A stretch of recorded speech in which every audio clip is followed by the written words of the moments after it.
வேலை என்ன? கால்நடைத்துறை அமைச்சருக்கு வேலை என்ன?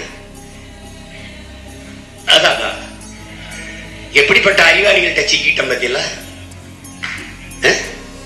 அவன் என் தம்பி ஒரு தெரியும் பார்த்திபன், அவன் போக்குவரத்து துறைக்கு அமைச்சரா போட்டிருக்காப்ல.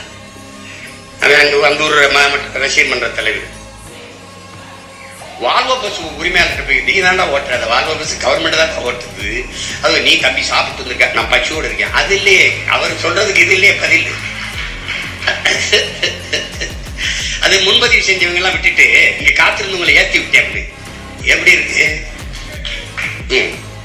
பாட்டிலுக்கு 10 ரூபா, பாட்டிலுக்கு 10 ரூபா, பாட்டிலுக்கு 10 ரூபாய்ட்டு அதிகாரத்துக்கு வந்து பாட்டிலுக்கு 10 ரூபா அப்படிலாம். அதெல்லாம் நிறுத்த முடியாதுங்க. ஒரே நாள் சினிமா மாதிரிலாம் முடியாது. அது அமைச்சர் வியாக்கியானம் இல்ல, அங்க ஊழியர்களுக்கு எல்லாம் அவர்களுக்கு காசு செலவுக்கு இந்த பாட்டில் எடுத்து வைக்கிறது, அதுக்கு